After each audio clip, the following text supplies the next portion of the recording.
This is the Post Shift Podcast, a raw look at the hospitality industry. What's happening, Post Shifters? Welcome to another episode of the Post Shift Podcast. Of course, I'm your host, Shawn Soole. This week, I want to talk about leadership and management during this time. If you haven't noticed, we're sort of in the middle of a pandemic crisis across the world, and it's hurting a lot of industries everywhere. Like, it's just not specifically to Victoria, it is absolutely everywhere. We've been completely locked down here. We only do to go and take out food right now from restaurants, so no dining in. Most of the coffee shops are shut. Most of the stores are shut. It's a pretty dire situation right here, right now in Victoria. So this week I want to chat about leadership and management during this time, which is not easy at all. From my point of view, I've got a couple of partners, but we're all very understanding that this is a new business and we're going to keep building that out organically. So we're not too stressed right now. But afterwards, when liquor stores start buying again, who are they going to be buying from, and so on and so forth. So we are making plans for that. But I want to talk about managers and owners. Managers and owners when it comes to employees and what to do during this time. I know a lot of you guys are stressed. Don't blame you in any way, shape, or form. I'm stressed. I'm dealing with it relatively okay. I'm not going to say I'm doing well. I'm not going to rah you and get you all positive and shit. So I thought I'd chat about a few things. So I've even written down notes, which is why I feel like I'm a little bit clunky today when it comes to talking to everybody on the camera. I need my coffee. I think the big one, straight up and foremost, which I've talked about in the past, is transparency. Your employees are still important. They should still be important, even though they've been laid off. And you're really focusing on the business at hand, trying to keep your restaurant afloat. I understand that, but eventually they're going to have to be rehired. So you've got to be transparent with the people that work with you and love you. Now, a lot of people are going to go, well, Shawn, I already do that, which is great. I'm not talking to you. I'm talking to the bigger restaurants and bars that have 40, 50, 60, 70 staff, and all of a sudden all these people are laid off. And that's just the front of house. Usually about 150 people in a big pub is not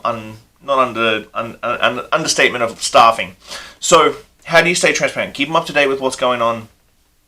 Give a weekly email blast out to everybody saying, hey, this is where we're at. This is what information we've got. Because a lot of the time, the staff don't get the same information that you get via email from the BCRFA or whatever restaurant federation or foundation association you have in your province or state.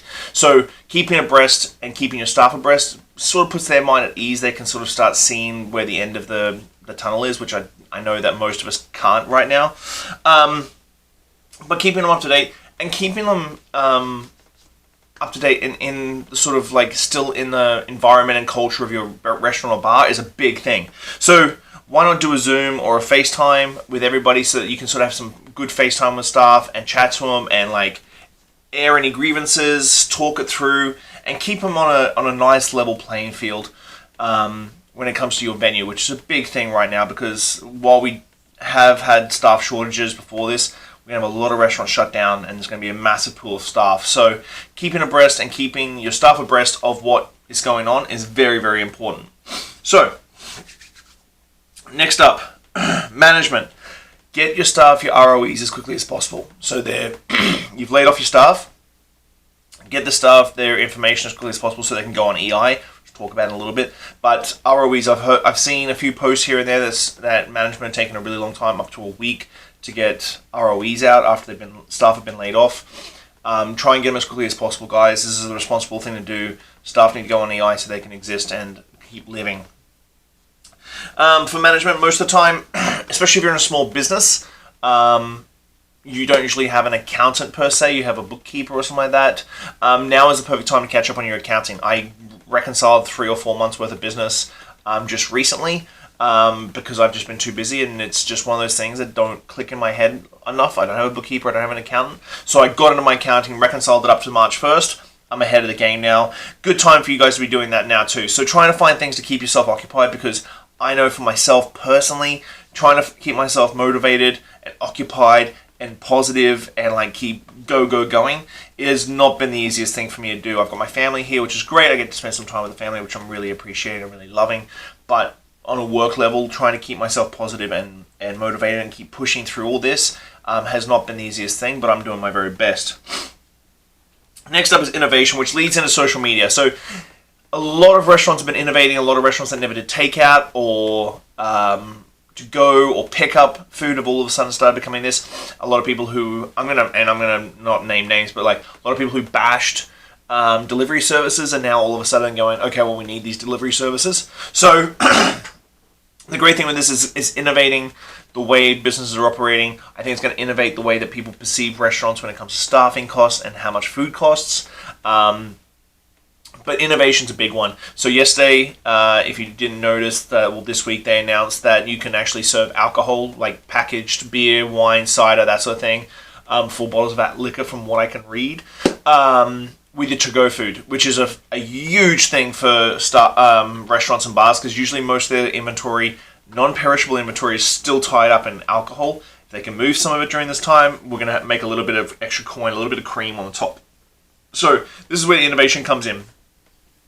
Now, innovation goes through to social media, because I've been blown away with how many dormant, non-used social media accounts for restaurants have existed over the last 2 years, where one post every 3 months is completely fine, have all of a sudden become social media mavens. Guys, if you're really utilizing social media during this time, which everybody is because of the distancing and social distancing and all that sort of stuff, please, please, please, for the love of God, keep using it. You need to keep using it after this all ends. So how do you do that? Get in the habit now. Get in the habit right now. So what you want to do is you want to go download an app on your computer called Buffer, Buffer. Buffer's a social media post, what do you call it? It schedules, there you go, social media post scheduler. Go download that and then start populating it with cocktails and food and all this stuff.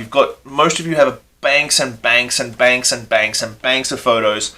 Just write some copy. Now, everybody's going to tell me, oh, Shawn, that doesn't sound very organic. You write it to be organic. Like, when you're writing the copy, you set the tone of your voice and everything like that. So you write the copy organically as if you were posting it on that very day.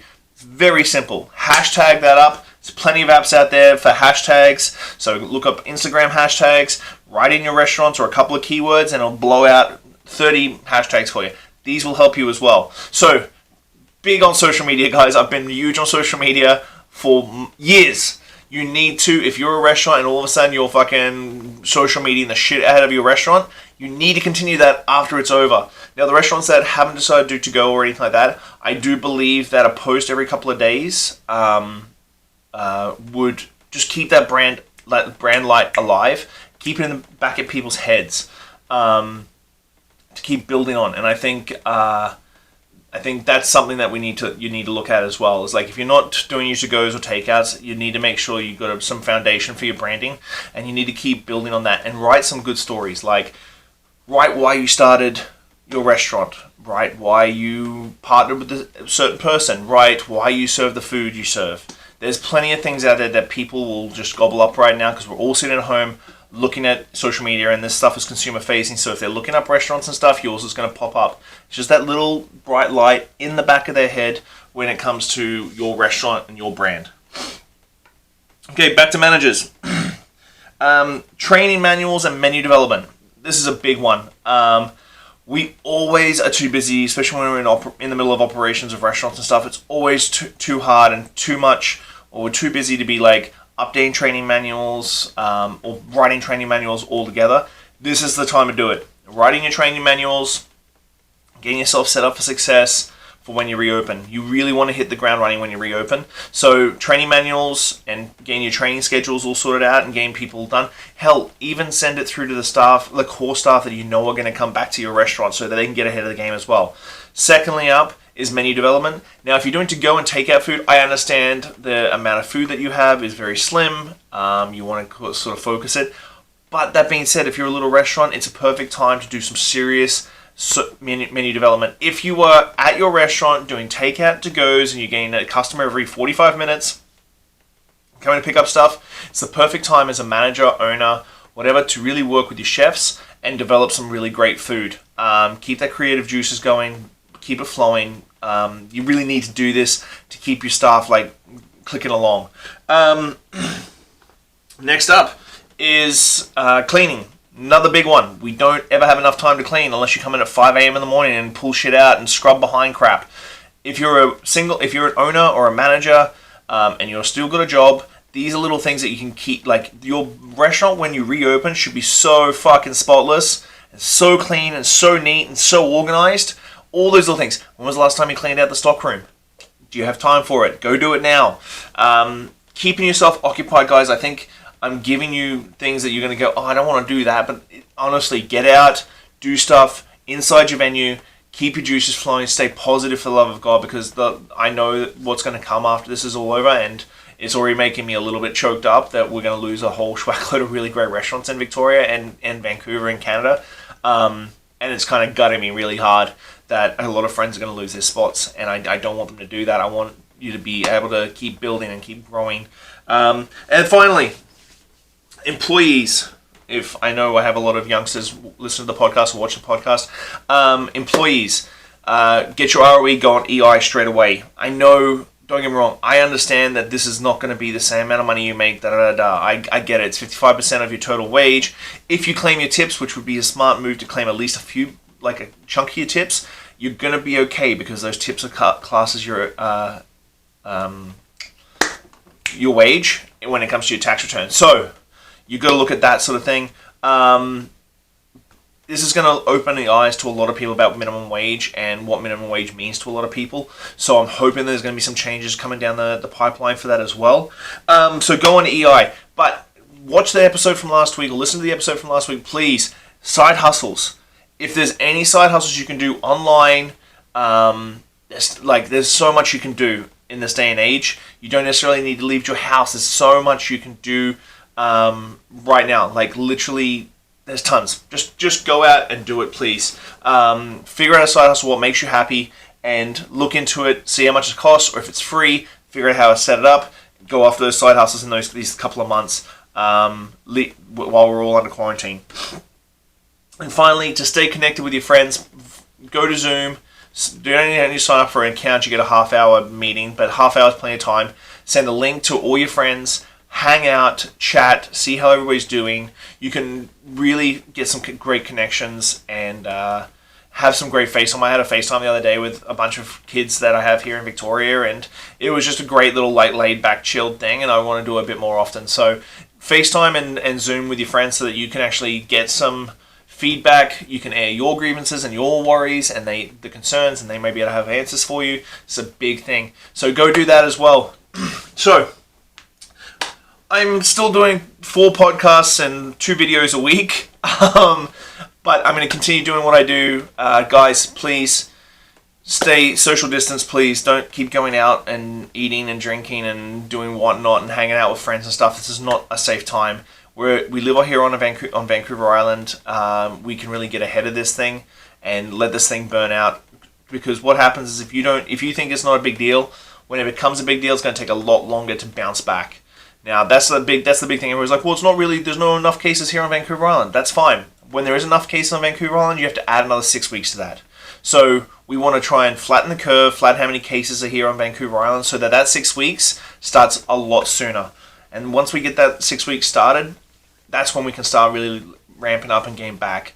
Be in touch with people. Don't feel like you're alone. Please reach out to me, DM me, slide into my DMs if you like. For anything you need, I'd be happy to have a FaceTime with you, chat with you, anything. Please just reach out. And that goes for managers, owners, everybody who's having a hard time right now. So please keep in touch. Have a great week, guys. This week is Ray Daniels from Jim Beam. I think it's Ray anyway. So I really hope you enjoyed this episode, guys. Thanks a lot. Have a good week. Bye. Thanks, Post Shifters. I hope you enjoyed that episode. If you're listening, whatever platform you're on, give me a good rating, subscribe, listen along. I'm going to keep going. I really enjoy sitting down with people and learning where they're from, what they did, and how they got to where they were. So if you love it, give me a good 5 stars. If you don't, give me 1 and I'll try harder.